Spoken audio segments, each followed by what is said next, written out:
Alright guys, Bingham here back in a new video, and in this video we're back talking about Big Brother, where we're finally here in the preseason of Big Brother 27, where here I'll be doing my typical cast assessments, where obviously I will be talking about the recently released cast of Big Brother 27, one at a time, talk about my opinions on each of these players, and ultimately pick my winner pick for the season, which again, I do have a decent track record of calling Big Brother winners, mind you. Again, I missed out on BB26, but again, I was close, at least in terms of placement. But we'll see if that streak continues. I doubt it will. But either way, again, we have 16 players to talk about here. But before jumping into it, I just want to talk generally about this cast, which I do actually really like this group. I did end up leaving a lot of these interviews not really feeling like there's like a true dud of the bunch. Again, there are definitely some people that I think are bigger characters than others, and some people that, again, I would be fine if they got swapped out of the cast. But I feel ultimately like this is a pretty decent grouping of people. Now, beyond that, it does feel like a younger cast based on recent seasons, at least in terms of like the average age, where obviously in BB25 we did have again the likes of Sri and Felicia, and even beyond that, like a lot of people in their 30s. And BB26 we did have people like Angela and Sweet Kenny K, and again some other people that get skewed older there. It feels like the BB27 here we are skewing a bit younger once again. Again, the average age here is under the age of 30, and there's only like a couple older house guests, and even there those players are not as old as the older house guests from the last few seasons. But it does feel like at least a good chunk of this cast at least has some knowledge about Big Brother, and I will say it does feel like a lot of these players seem to have come to play. It doesn't feel like there are many people here that I don't really get the sense that they don't have that drive to be playing the game and want to be playing to win, where again at least that could lead to an interesting dynamic on the season, but again, we'll have to see. But anyway, again, let's start running through the cast one by one. I'll talk about them in alphabetical order of first name, starting it off with Adrien Roko, who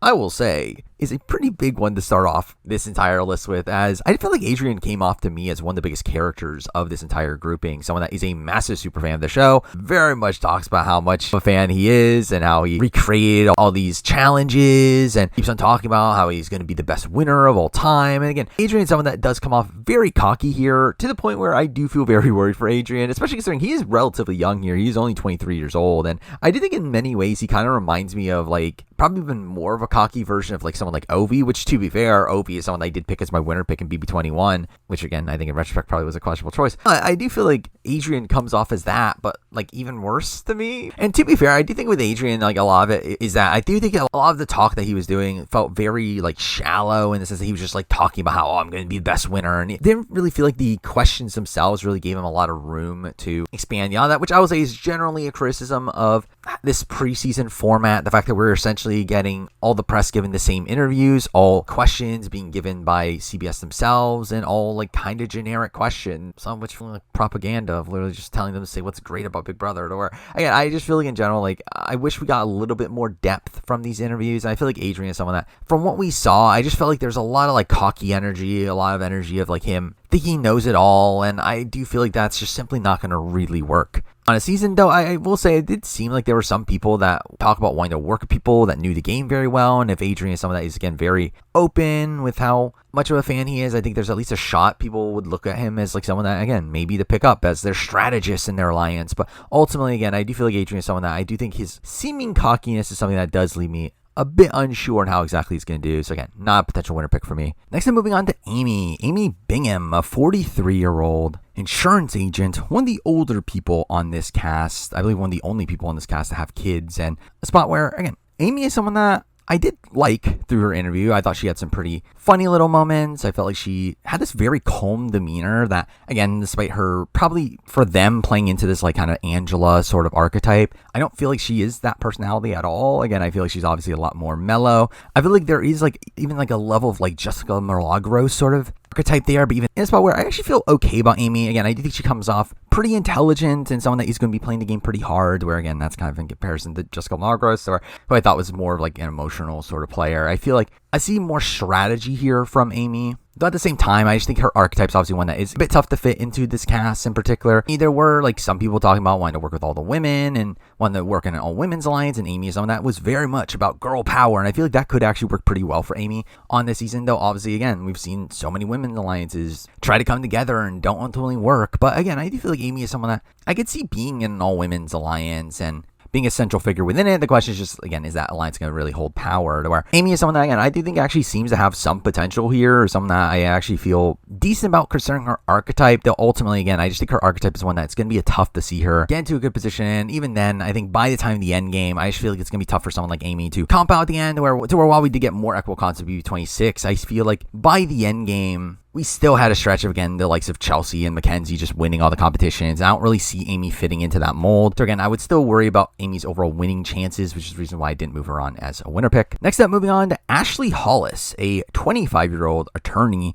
and someone that I feel pretty good about. I feel like Ashley is someone that feels pretty well-rounded for the game, someone that seems to know Big Brother pretty well, someone that, again, seems to be pretty affable socially, and someone that, again, is young and in shape to where, again, you would think she would do okay in challenges and probably find herself in the initial majority. It mentions how Andy is one of the best players, which I always think is a good sign if people recognize the strengths of Andy's game, where Ashley is someone that, on the offset here, I felt very, very good about. Where, again, I kind of feel like she ticks off all the boxes. She seems very well-rounded and is, again, in a okay-ish spot in life for Big Brother. Now, obviously, again, I think my ideal age for social strategy games would be like late 20s, early 30s, and Ashley's obviously a little bit below that. But again, Big Brother does tend to skew younger, and again, this is a younger cast, where I do think her being 25 and at least above the age of, again, some of these people like Adrien, some of these other players that are, again, they're very early 20s. Again, kind of like the perfect age for this cast to really blend in with everybody. And I feel like Ashley, again, has a lot of upsides here. I do feel pretty good about Ashley. So again, moving on to potential winner pick. Next, moving on to Ava Pearl,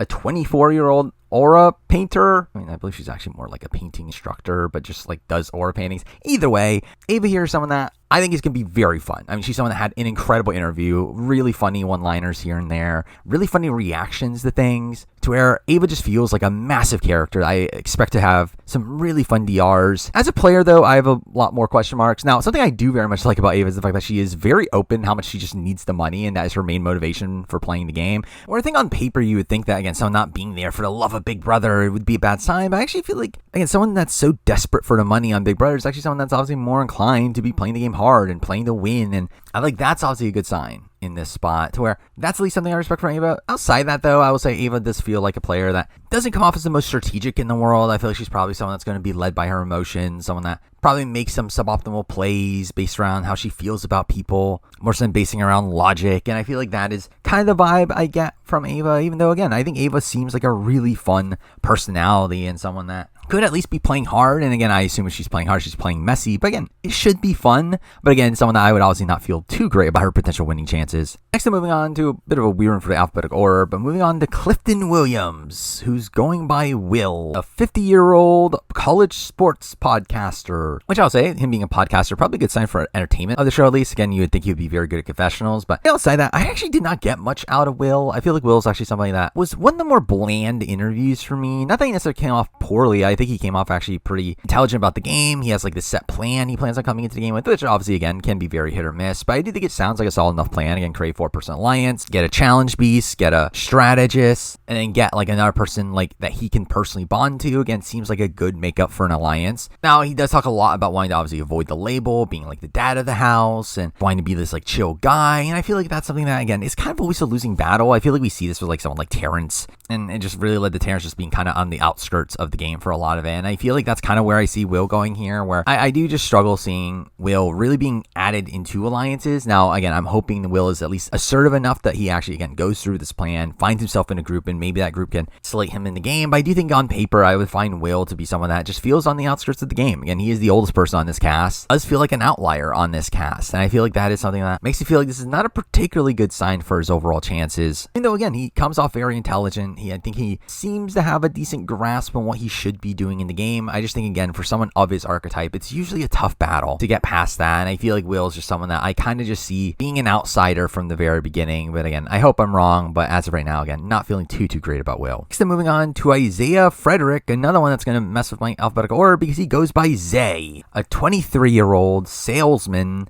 and someone that I think is probably coming in this season seemingly having like the least amount of knowledge about Big Brother, where it very much seems like Zay here just doesn't know what he's getting into, where he at least like gets the fact that it's a social strategy game, but it doesn't seem like he did much research into that. Now, I do know that Zay is supposedly a friend of Sammy from Survivor 43, and I'll say like right away, before I even knew this fact, when I listened to his interview, this guy feels like a Big Brother version of Sammy, and it turns out, again, they know each other. So I don't know if Sammy like gave him some advice coming into this, but really in general, it really doesn't feel like Zay did much research into what he's getting into. Talking about not even knowing what his strategy is going to be, and if he should like lie about his occupation or not, where I feel like that should be like a very basic thing for you to put together, where again, in general, not feeling great about Zay from that point of view. That being said, Zay feels like somebody that would typically do well at Big Brother. I mean, someone that, again, young, 23 years old, seemingly physical, seemingly pretty social, where, again, I don't see a reason why he wouldn't just, like, instantly find himself in the majority alliance. But I do think the fact that, again, he just seems to have no real clue what he's getting into in terms of the Big Brother game itself. It's definitely a worry for him for down the road. I feel like he's probably someone that gets booted, like, kind of mid-game, kind of being used for his alliance to win challenges, but ultimately cut because he becomes too big of a threat in challenges, where,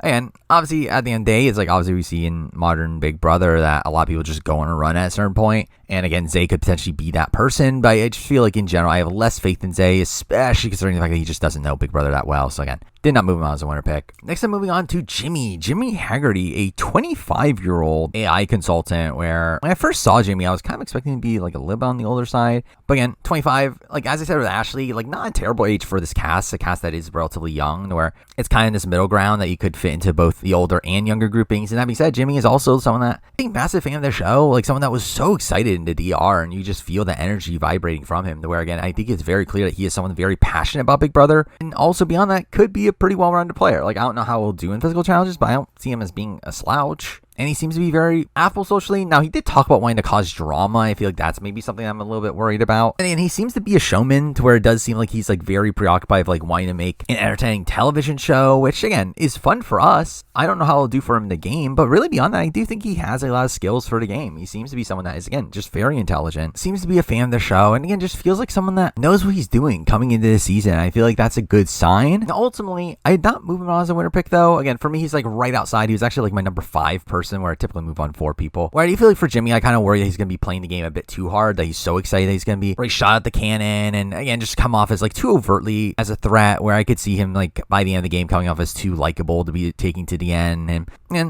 being a bit, and again, me being a bit unsure on his exact like ability in competitions, again, left me again a little bit wonky and putting him in the top 4. So ultimately, again, I did not move him as a winner pick, though again, he was pretty close to doing so. Next, I'm moving on to Katherine Woodman, a 23-year-old fine dining server, which I believe she's just a waitress. I don't know why they had to spruce up the name like that. But so, again, the typical kind of young, attractive, blonde girl you would see on most given seasons. Someone that, I'll be honest, did not give me that much. I mean, it's funny considering she talks about how you don't see many girls her age have as much depth as she does, when I actually found her to be one of the more bland interviews of the bunch, where I really did not feel like I got much out of her. She just felt like kind of just like, again, kind of a normal person. And to be fair, again, someone that I think is pretty well acclimated for Big Brother. I think someone that, to be fair, would probably feel better about her if she was like a tad older, but still someone that, again, I think could do well at challenges, someone that seems well enough, seems to be affable enough socially, and again, seems to be a smart enough person, where again, I think she could be a well-rounded player. I think ultimately, I kind of see her more in like this like Haley from BB20 sort of mold of someone that, again, probably has potential in the game, though probably just won't realize it. I feel like she ultimately is someone that I'm not really, doesn't have all the skills just yet to really put it together. I mean, she talks about she's too trusting, and with her, again, also being relatively young, I just worry about her, again, overall life experience, along with the fact that, again, I just think in general, I think there's probably going to be other people that I would have more faith in to like win competitions towards the end of the game, people that in general have more win equity, where I feel like Katherine is the type of player that typically has a harder time gaining respect from a jury, and I really don't have the faith in Katherine to end up doing that. So ultimately, again, did not move her on as a winner pick. Next, I'm moving on to Keanu Sto, a 33-year-old dungeon master,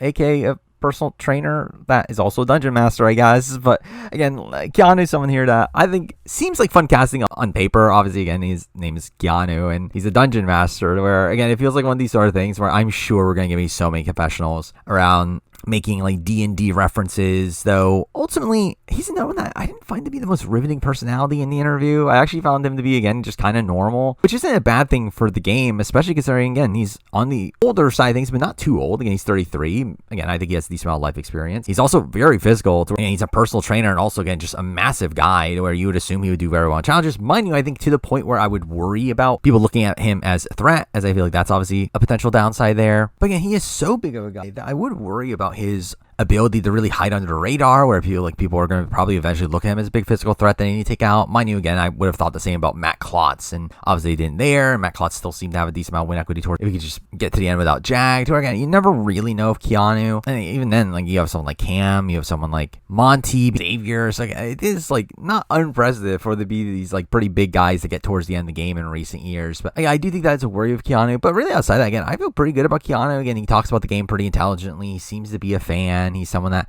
seems to be someone that should be affable enough socially, doesn't really scream out someone that's going to cause drama, and again, seems to be good at challenges, to where ultimately, again, I don't really feel like there's too much downside outside the concept of, again, just the worry of him being too big of a target, but even that could be nullified from recent history. So again, ultimately, I did move Keanu on as a potential winner pick. Next, moving on to Kelly Jorgenson, a 29-year-old web designer. And Kelly is someone that I'm probably the lowest on of this entire cast. I mean, Kelly is someone that is another one of these people that doesn't seem to be that big of a fan, doesn't really seem to know what she's doing, seems to be put on the show because she's this quirky person, probably have some fun confessionals through that. But usually when you see these sort of archetypes get on the show, they typically are, again, fans of the show, though Kelly seems to not be. And I think that is definitely a big worry for Kelly, the fact that, again, I don't think she knows what she's really getting into. It doesn't really seem like she prepared for Big Brother. If anything, actually, she seemed to imply the fact that she is one of these people that thinks that not preparing for Big Brother gives her a better perspective on the game, which, again, is just simply not the case. And again, I think Kelly beyond that also talks about like wanting to do these like group events and get people to join whether they like it or not, and that's just a recipe for disaster as well. Really, in general, like I get a lot of like a Nick from BB Can 2 vibes from Kelly here, like someone that I don't think is really gelling with her cast, and someone that might piss off enough people to where she becomes an easy first week target. Now, again, I think there's other routes where she is able to, again, make some connections, stay for a bit longer, but even then, it's still a path that I don't feel good about her winning chances. Where, again, I just don't feel like she's someone that seems to be well acclimated for the game of Big Brother, simply because she doesn't know what she's getting into, and even if she did, I feel like she would still be in a spot where I would not have faith in her to go on to win the game. So ultimately, again, don't feel too good about Kelly, and I think Kelly's probably my personal pick for most likely to be the first boot of the season. Next, I'm moving on to Lauren Dominique, a 22-year-old bridal consultant, and Lauren here feels just kind of like a typical Big Brother casting choice. Again, kind of the, again, young, attractive girl that is like kind of a fan of the show. Again, we've had a lot in recent years, kind of like Alyssa Snyder, Annalise fits into that mold, and typically, again, they kind of flop on the show, which is definitely a worry here. But again, I think Lauren's someone that, again, just it's going to be up in the air on how exactly she goes. Obviously, she's very young, I believe the youngest person of this cast. So now, it did seem like she was at least aware of that fact, and I do think she came off pretty intelligent in her interview,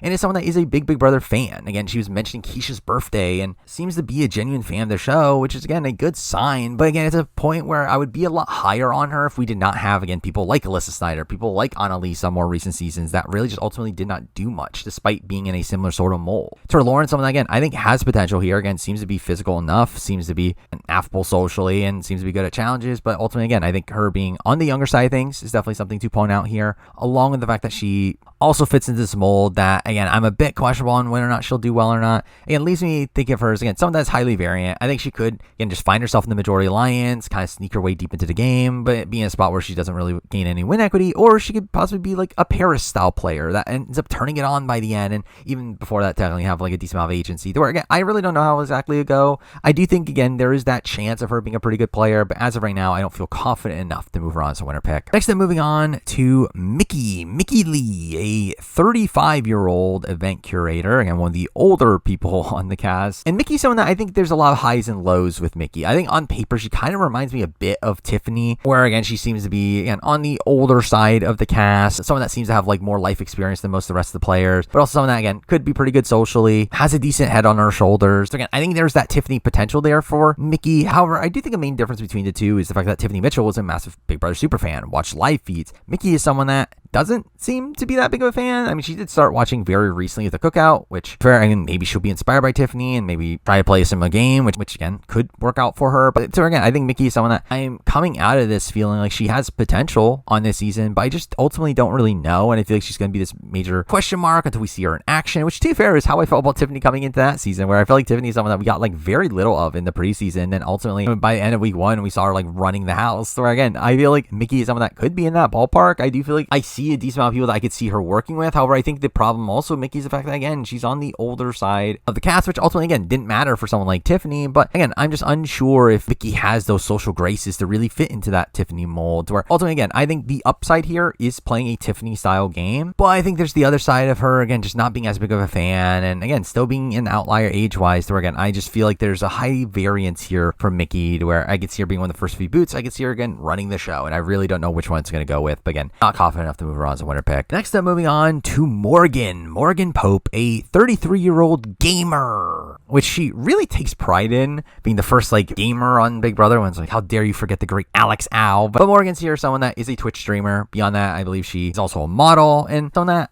again, I feel pretty good about Morgan here. I feel like Morgan's another one that feels very well acclimated for the game. Someone that seems decent enough socially, like knows the game well enough. I don't think she's the biggest super fan on the board, but definitely someone that is knowledgeable about the game and someone that is seemingly able to be physical. I believe she's a former track and field athlete, to where, again, it feels like a lot of things are there for Morgan to do well in the season. Now, she is a bit on the older side of things. She is 33 years old, which again is old, obviously. But again, in this cast, she is on the older side of things. Mind you, again, I think I could definitely see her working with some of the older women on this cast. Well, also, again, I could still see her gelling with a lot of the younger people on this cast as well, to where I don't really feel like she comes off as someone that is older, despite being, again, in the upper half of the ages of this cast, where I feel, again, pretty good about Morgan here. Again, she is a gamer, so again, I feel like she could be a pretty big gamer on this season. I could definitely see her, again, kind of running her alliances from the offset. The question is, again, can she run the entire show with that? But again, I do feel pretty good about her, enough to move her on as a potential winner pick. So moving on to Riley Jeffries, a 27-year-old professional bull rider, and someone that, when I first saw his image, I'll be honest, I kind of judged him and saying, oh, I think this guy's going to be kind of a dud. This guy's just going to be the typical kind of like beast mode cowboy style figure or whistle nut style character. And to be fair, and he still might be, but again, from listening to his interview, I was actually genuinely shocked at how much of a fan he seemed to be. Again, the fact that he was just so emotional over just having this opportunity to be here is something, again, I thought was cool to see. Again, he seems to be someone that is genuinely excited to be playing Big Brother. And again, the fact that he is a big fan is something that, again, I think is something that's very interesting about his prospects on the season. Mind you, beyond that, he does seem to be someone that is, again, just kind of too kind-hearted for the game. Again, he just constantly talked about how much he just loves people and how he came on the show to make friends. And again, I just feel like Riley, again, as of right now, again, we'll see how he goes on the season, but as of right now, just seems like one that doesn't really feel like he's meant to be playing Big Brother. And I feel like he's someone that, again, could do well. I mean, like, I would expect Riley to, again, find himself in the majority alliance. People just look at him as a very trustworthy player, someone that wins challenges, someone that, again, is very well liked on this season. I just think it's going to be a struggle for Riley to get to the end. Now, again, ultimately, again, we've seen people more recently just be able to win out, and maybe Riley would be in that position to potentially do that. But I just feel like Riley's someone that just seems a bit gullible, doesn't really seem to have that killer instinct in him, to where I do feel like if there are more savvy players around him, they will cut him at that opportune time. And I feel like that's obviously a worry for Riley, to where, and while I think there's, again, that potential that he could just steamroll the entire season, I ultimately land on me feeling not particularly confident on his overall chances. So yeah, for me, not moving him on as a winner pick. Next up, moving on to Vince Pinaro, a unemployed 34-year-old. And Vince is such an enigma on this cast to me. Like, he is someone that I just find very strange in the sense that he doesn't really feel like someone that would be cast for Big Brother, where, again, he doesn't really have a shtick to him. He's just an unemployed guy in his 30s. And again, it just feels so abnormal that he's here. Now, I do think in many ways he kind of feels in line of like the Joseph sort of casting choice. Though, again, at least Joseph had that like gimmick of that he works at a movie store, where like Vince here really doesn't have anything. And I think that's what's so interesting about Vince being here, in the sense that I think Vince actually is like a massive fan of the show. And is someone that, again, I think has a lot of potential here. Or again, he seems very affable socially. He, again, has a decent mind for the game. Again, he is a massive fan of the show. I do, again, worry physically. I don't really get the sense that he's the biggest physical competitor in the world. Again, he seems to be someone that, like, again, would have that potential to have this, like, kind of Kevin Jacobs style run in him, especially because I do think people are going to underestimate him. It doesn't really feel like, again, again, I don't feel like he comes off particularly threatening. He comes off very, like, self-deprecating, and I think if he's able to, again, get those inroads early on in the game, I feel like there is, like, a serious chance that Vince goes on to play a very impressive game. Now, again, I think it's a very high variance position to be in, but I still feel like there is a lot of upside here for Vince, despite the fact that, again, I do question, like, why exactly he got cast, especially for Big Brother, where, again, if this was Survivor, I think this would be a different thing where they cast more so for the people. For Big Brother, again, I feel like they cast, like, kind of for the archetype, and I feel like Vince doesn't really fit into an archetype, and I feel like that's what's so weird about him being here. But again, him being, again, 34 years old, seemingly good socially and strategically, again, I would have a decent amount. I think there is a lot of potential here for Vince, so again, I moved him on. It's a winner pick. Finally, moving on to the last person on the cast here alphabetically, we're moving on to Zack Cornell, a 27-year-old marketing manager, and I believe he's a former baseball player or something, where, again, I think you can kind of tell the sort of archetype they're going with here, this kind of athletic, bro-y guy, has like a level of intelligence to him, to where he's someone that, again, on paper, when I first saw his image, I was like, okay, this guy seems like someone I'd pick as a winner pick. He definitely feels like someone that would be very well-rounded at the game. But the more I listened to his interview, the more worried I got, particularly in the fact that he talks about how the players that he wants to play the most like. First up, he mentioned 3 players from last year, where, again, I don't really get this as he's the biggest fan in the world. It does feel like he's someone that is just a very recent convert to the show, likely after he got recruited. But also, again, the players he mentions that he wants to play like Mackenzie, who is a challenge beast, Chelsea, obviously the final 2,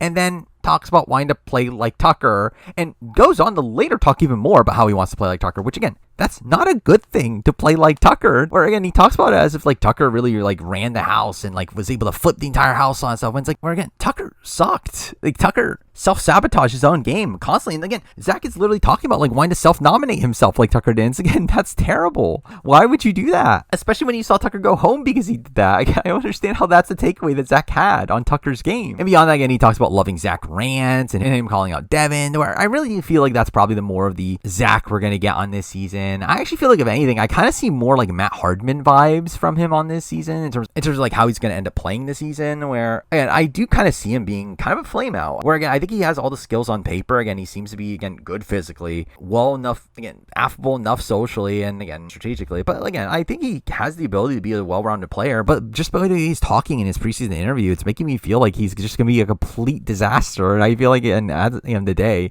I do not feel good about Zack just due to how much he's talking about wanting to play like Tucker, which is, again, why are you wanting to play like Tucker? So, again, did not move him on as a winner pick. And now, technically, that is not the last house guest of the season, because we also have a mystery house guest, the 17th house guest of the season, that Julie Chen has said is going to be polarizing. And obviously, there's nothing really gauged here. We don't know who this person is. And really, for me personally, I'm still under the mindset that I do not think this is a real player. Now, again, it could be a real person that enters the game, but I think it's just someone that's going to be a prop for some being murdered, and they have to go in this murder mystery to fit into the theme of the season. Again, I don't feel like this is a real player personally. Again, I could be wrong. Obviously, it could be another situation where we get another Suri. But again, I think after last season where they did this exact same thing about 17th house guest and it was just Ainsley, I feel like for me that is kind of where I'm thinking this is going to be as well, where there might be like some sort of celebrity or former player that comes in for a couple days only to be murdered, where I feel like that is to me the more likely situation here. And to be fair, even if there was a player that was in the spot, I don't know if I would necessarily want that. Again, obviously I would just prefer like a half returnee season or a full-on returnee season than like a one returnee spot. I feel like, again, it just leads to the entire season revolving around that one person. I feel like that's kind of lame. Or ultimately, again, I don't really want it to even be a singular player, and I'm not even expecting it at this point either. But ultimately, again, not really much to truly say on that until we get to the season itself. But either way, again, that's the entire cast of BB27. Now let's get on to me picking my winner pick. So again, the people I did move on here, I did move on Ashley, I did move on Keanu, I did move on Morgan, and I did move on Vince. And again, I think all these players are people that I think have a lot of potential, but none of them are people that I'm like 100% solid on. I think all of them have their, again, own little downsides. The first person I'm going to eliminate from this grouping is Vince. I do feel like Vince is, again, just someone that is a bit too high variance for my taste. Again, I think there is like some Kevin Jacobs sort of upside there. I think there is some upside of, again, him being able to be underestimated and really playing this like sneaky game from the shadows. But ultimately, again, it felt like a unicorn situation when Kevin Jacobs was able to do it. And I think it would be a bit of a strange thing to do to fully bank on that situation happening again for Big Brother 27. So again, did not go along with him. Now, for a top 3 here, I think it's actually a lot tougher because I think all 3 of these people are kind of around the same ballpark. The person I am going to let go here is Morgan. And Morgan's a player here that I really want to have as my winner pick. I feel like she's the type of player that I typically would have as my winner pick. Again, kind of the perfect age for these social strategy games. Someone that, again, seems very good socially and seems very intelligent and is also physical, and again, just seems like a perfect package here. However, the reason I'm not picking her as my winner pick by the end is simply just lack of game knowledge in a spot where, again, I believe she is, again, the lesser fan of the people that remain at this point. And obviously, that's not a full detractor because obviously we had someone like Taylor Hale win Big Brother just a few seasons ago in a spot where she didn't know much about Big Brother until after she was going to be on, which she like really crammed in. Again, learned a lot in that time. And again, maybe Morgan is in that sphere, but again, even she herself has said that she has not watched many seasons. And again, I do think that is definitely a major red flag for me to where, again, I do like Morgan. I did actually very much consider her as a winner pick, but ultimately I'm dropping her off in the number 3 spot. And with that, we're at the top 2. Again, it is between Ashley and Keanu. And for me, this is essentially a debate around which approach I'm going to take here, where I think these 2 players really represent 2 different type of winner picks I typically go for. Again, just 3 seasons ago, I did end up picking Taylor as my winner pick. And I feel like Ashley kind of perfectly fits into that Taylor mold, where I'm too far at that point. I assumed Taylor was a fan the entire time. But again, Ashley is a big fan of the show, also has a pageant background there. Again, I think that correlates her more Taylor even in that sense, though I think that also does lead to my questions with Ashley and the fact that she does feel very like kind of Taylor coded. And again, obviously you can maybe make those comparisons to Chelsea as well, and again, those are 2 of the most recent winners of the show, and I feel like maybe that could put a target on her back. So again, that's my hesitancy with her. Oh, again, Keanu is someone that I think is more in line with the Jag or Xavier style winner picks. Again, these guys that are probably going to do really well in challenges and win out at the end. The other question with Keanu is how into it is he in the other aspects of the game, where I feel like that I'm not entirely sure on. And again, I feel like with these 2, after a while, again, it seems like he's a fan. I didn't really get the greatest sense of how strategic he was going to be in the game. To where, again, I think it's a very tough dilemma between these 2 because I do think they are extremely close. Yeah, again, for 2 seasons in a row, I did go with that Jag style of winner pick, picking Jag and Cam back to back. So again, we'll shake it up this time. I'm going with Ashley. And again, ultimately, again, it's so close here. It's not really a thing that I feel super, super confident in which one exactly to pick. Even adding Morgan in, again, I think if she was a super fan, she probably would just be my definitive winner pick here. But again, I think Ashley is, again, in a spot here where, again, she is a fan of the show, where I believe she does have some sort of athletic background. She's obviously a lawyer, so she's very intelligent. She seems very affable socially. Again, there was a little bit of worry in the fact that she does feel very strong-willed, and I wonder if, again, that might cause some friction at points. But ultimately, again, I do feel very good about Ashley. I do think Ashley is someone that, again, kind of just has all the little pieces of what you would want from a Big Brother winner pick. And again, in comparison to Keanu, again, I think Keanu also can do very well. I would not be shocked if Keanu has a pretty deep run in him. But again, I just kind of see, again, a lot more of the like Matt Klotz / Cam in Keanu than I think I do with like the Jag / Xaviers of the world. So again, ultimately, again, it's very close, but ultimately I am going to go with Ashley as my winner pick here. Again, there we go. That is the entire cast of BB27. Those are my opinions on the cast of BB27. Obviously, again, we're about to get to the start of the season, where, obviously, again, I'm going to cover the season similar to how I've done before. Again, mid-season power ranking around the midpoint of the season. Again, I just don't know where to do it with Big Brother anymore, considering, obviously, we've started the trend of starting to jury a bit later, and again, that's a bit too late into the season for my opinion. But either way, again, eventually, probably a little over a month from now, expect the mid-season power ranking. Also, I will be doing a review and player ranking for the season once it's done. Beyond that, I do have a decent amount of Big Brother videos I had lined up for this Big Brother season. Again, try to do a bit more Big Brother videos during Big Brother season this time around. So again, have things like an updated winter and season ranking, have a like casting Big Brother second chance. Again, have a couple other videos in the works for Big Brother seasons. Again, stay tuned for those. Also beyond that, there's been a lot of Survivor 50 news happening recently, and I will probably next week get around to doing a kind of roundup of my opinion on all those things like tribe divisions, things like the results of certain votes. Again, not talking about the spoiler things that are out there. Again, talking about the more format aspects of the show. And again, I still need to talk about the 49 cast at some point. So again, I'll probably do in that video again, also likely next week. So again, stay tuned for that as well. And really just in general, obviously, outside that, expect more of the same style of content. But for now, that is the video. Thank you for watching.